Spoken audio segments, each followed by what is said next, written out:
तर आज 6 ऑगस्ट आहे ना, आणि आजच्या दिवसाचे विशेष महत्त्व आहे म्हणजे आजपासून काही वर्षापूर्वी म्हणजे 6 ऑगस्ट 1881ला एक असं व्यक्तिमत्व या पृथ्वीवर जन्माला आलं की त्यांनी जन्माच्या वेळेस आवाज रडण्याचा काढला. त्याच्यानंतर कदाचित मला नाही वाटत की त्यांनी कधीतरी पुन्हा रडले असतील, कारण इतकं जबरदस्त व्यक्तिमत्व असणारे अलेक्झांडर फ्लेमिंग यांचा जन्म आजच्या दिवशी 1881ला स्कॉटलंड या ठिकाणी झाला. आणि परिस्थिती त्यावेळेस त्यांची खूप हलाखीची होती, गरीब परिस्थिती होती, आणि त्या परिस्थितीमध्ये त्यांचं कुटुंब सुद्धा खूप मोठं. 2 आई असणाऱ्या म्हणजे दुसऱ्या आईला झालेला, आणि जेव्हा अलेक्झांडर फ्लेमिंग 7 वर्षाचेच होते त्याच वेळेला त्याचे वडील मरण पावले. त्यांचे वडील त्यावेळेस 70 वर्षाचे होते.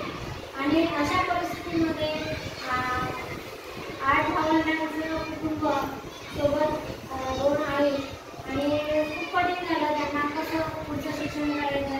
हुशार व्यक्तिमत्व होतं, आणि असं करता करता त्यांना त्यांच्या हुशारीमुळे 13व्या वर्षी त्यांना स्कॉलरशिप मिळाली, आणि स्कॉलरशिप मिळवून त्यांना लंडनमध्ये त्यांचा मोठा भाऊ लंडनमध्ये MBBS करत होता. आणि त्याच्या पाठोपाठ यांनी सुद्धा किती 1906 मध्ये 6च्या आधी 1906 मध्ये त्यांनी डॉक्टरेट होऊन बाहेर निघाले. कुठून? सेंट मेरी वैद्यकीय महाविद्यालय लंडन, हे लंडनचं महाविद्यालय आहे. त्या ठिकाणाहून त्यांनी 1906 साली बाहेर निघाले. पण त्यांचा भाऊ मोठा जो होता तो MBBS करत होता, डॉक्टरेट करत होता, पण पैशाची तर खूप गरज असणार आहे उच्च शिक्षणासाठी, आणि म्हणून त्यांनी त्यांच्या भावाचं शिक्षण होईपर्यंत 4 वर्ष सतत त्यांनी काय केलं, फिशिंग कंपनीमध्ये जॉब केला, आणि त्या ठिकाणी जॉब करून त्यांनी पैसे कमवून आपलं एज्युकेशन पूर्ण केलं. मग त्यांचा भाऊ डॉक्टर झाला, पण यांना अलेक्झांडर फ्लेमिंगला सर्जन म्हणायचे, आणि ते सर्जन झाले सुद्धा.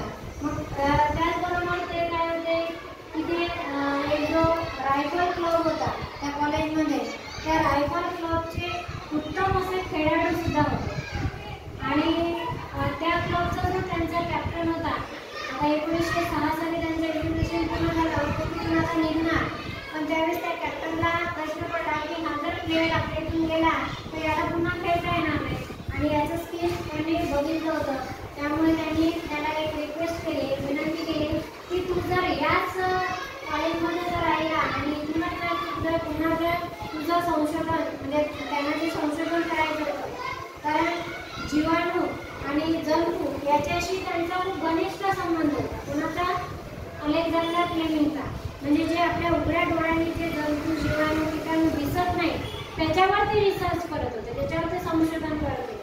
आणि त्याच्यासाठी मग त्यांनी त्यांचा जो कॅप्टन होता रायफल क्लबचा खेळाडूंचा, त्या कॅप्टनने त्याला रिक्वेस्ट केली की तू याच ठिकाणी जर राहिला तर कदाचित तुला या ठिकाणी तुझ्या संशोधनाला वाव मिळेल, तुझं संशोधन चांगलं होईल, आणि तुझा अभ्यासक्रम आणखी वाढेल. मग असं करता करता 1908 पर्यंत त्या ठिकाणी ते राहिले, आणि तिथून पुन्हा 6 वर्षानंतर त्यांनी पुन्हा त्याच ठिकाणी काय केलं, व्याख्याता म्हणून शिकवण्याचं काम केलं. पण त्या 2 वर्षामध्ये त्यांचं उत्तम शिक्षण बघून आणि दोन्ही वर्ष ते विद्यापीठातून प्रथम आले, त्यामुळे त्यांना सुवर्ण पदक गोल्ड मेडल सुद्धा त्या ठिकाणी मिळालं. कोणाला? Best student of the year म्हणून असं त्यांना अवॉर्ड मिळाला, आणि त्या अवॉर्डमध्ये त्यांना गोल्ड मेडल मिळालं. कोणाला? अलेक्झांडर फ्लेमिंगला. आणि नंतर पुढे काय झालं, त्यानंतर ते 6 वर्ष पुन्हा तिथेच त्यांनी आपल्या ज्या प्रयोगावर रिसर्च करत होते त्याच्यावर ते रिसर्च करत राहिले, आणि तिथेच त्यांना व्याख्याता म्हणून म्हणजे तिथल्याच वैद्यकीय महाविद्यालयातील विद्यार्थ्यांना शिकवण्याचं काम ते करू लागले. कोण? Alexander Fleming. मग असं करता करता 2008 नंतर 6 वर्ष म्हणजे 1914 उजाडलं, आणि 14 मध्ये पहिलं महायुद्ध सुरू झालं. तर त्या पहिल्या महायुद्धामध्ये त्यांना पहिल्यांदाच लेफ्टनंट म्हणून सैनिकामध्ये ते भरती झाले. महायुद्ध काळामध्ये. आणि नंतर तिथून त्यांना 3 वर्षानंतर कॅप्टन पदोन्नती झाली त्यांना. त्यानंतर 1918 मध्ये महायुद्ध संपलं, ते परत आले. परत आल्यानंतर पुन्हा त्याच कॉलेजमध्ये जॉईन झाले, व्याख्याता म्हणून जॉईन झाले आणि ते त्या ठिकाणी शिकवण्याचं काम करू लागले. पण शिकवता शिकवता त्यांचा जो छंद होता, त्यांना ते ज्याच्यामध्ये रिसर्च करायचा होता त्याचा त्यांनी शोध घेऊच लागले. मग ते खूप सारे त्यांनी संशोधन केले, प्रयोग केले, पण पाहिजे तसं त्यांना यश मिळत नव्हतं. पण त्यांनी बऱ्याच ठिकाणी बऱ्याच जणांना दाखवलं, पण त्यांना पाहिजे तसं त्यामध्ये सक्सेस मिळालं नाही. पण नंतर काही वर्षानंतर फ्लोरी हार्वर्ड नावाचे एक संशोधक होते, एक शास्त्रज्ञ होते आणि यांच्या वाचनात आलं होतं की अलेक्झांडर फ्लेमिंगने कशा प्रकारचे रिसर्च केलेले आहे, कशा प्रकारचे शोध लागलेले आहेत हे त्यांच्या वाचनात आलं होतं. आणि नंतर फ्लोरी हार्वर्ड आणि त्यांचे 2 सहकारी होते, एक चेन आणि हिटली नावाचे 2 व्यक्ती होते. ते हे तिघजण मिळून यांना भेटले आणि यांच्या कॉन्टॅक्टमध्ये राहून त्यांनी काय केलं, पेनिसिलिनचा शोध लावला. आणि 1945ला त्या पेनिसिलिन लसीच्या शोधावर या अलेक्झांडर फ्लेमिंग, फ्लोरी हार्वर्ड आणि चेन या तिघांना काय म्हटलं, नोबेल पारितोषिक मिळालं. पण त्या पारितोषिकासाठी हा हिटली सुद्धा तेवढाच महत्त्वपूर्ण होता, पण माहीत नाही त्यांना का नाही मिळालं तर ठीक आहे. पण अशा प्रकारे त्यांना यांच्या गाईडलाईन खाली त्यांनी काम केलं आणि त्यांच्या गाईडलाईन खाली काम करून त्यांना सुद्धा मिळाला. आणि असं उदाहरण असं व्यक्तिमत्व, खूप असं अभ्यासकारक, संशोधक असणारा, बऱ्याचशा गोष्टींमध्ये शोध लावले. ती बुरशी जसं माहिती आहे सैनिकांमध्ये जेव्हा सैनिकांना जखमा व्हायच्या, तर त्या जखमा झाल्यानंतर त्या जखमा अँटीसेप्टिक म्हणजे सेप्टिकने त्यांना हे करायचे. तर त्यावेळेस काय होत होतं की त्याच्यावर बोरिक ॲसिड पावडर लावायचे, त्याच्यानंतर कार्बोनिल क्लोराईड आणि एक आणखी एक पेनिसिलिन आय थिंक असंच काहीतरी आहे, तर ते लावत होते. पण ते लावल्यामुळे काय होत होतं की ती जखमेच्या आजूबाजूचे जखम धुतल्या जात होती, स्वच्छ होत होती, पण त्या जखमेच्या आजूबाजूचा जो भाग होता त्या भागातील पांढऱ्या पेशी नष्ट व्हायच्या.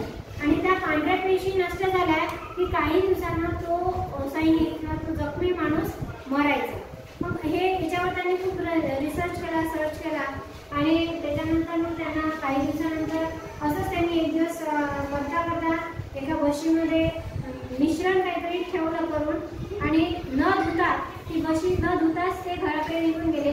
तिथून काही दिवसांनी ते बाहेर फिरायला गेले आणि तिथून काही महिन्यानंतर किंवा काही दिवसानंतर जेव्हा परत आले तेव्हा त्यांच्या असं लक्षात आलं की ते चुकून त्यांच्या हातून ती प्लेट राहून गेली होती धुवायची.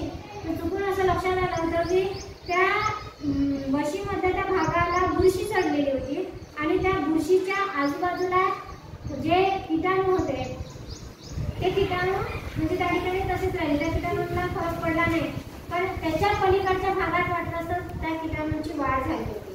तर अशा याच्यावरच मग त्यांनी पेनिसिलिनचा शोध काढला आणि अशा प्रकारे बऱ्याच गोष्टींमध्ये त्यांनी रिसर्च केला. खूप असं उदार असं व्यक्तिमत्व, हालाकीची परिस्थिती, गरिबीच्या परिस्थितीतून पुढे आले आणि 74 वर्ष त्यांनी या जगासाठी, या समाजासाठी झटले. समाजासाठी वेगवेगळ्या लसी तयार करण्यासाठी ते नेहमी अग्रेसर राहिले आणि म्हणूनच आज त्यांना आपण आठवण करतो, आजही त्यांची आठवण आहे. आणि म्हणजे असंच हे वैद्यकीय किंवा वैज्ञानिक दृष्टिकोन प्रत्येकामध्ये विकसित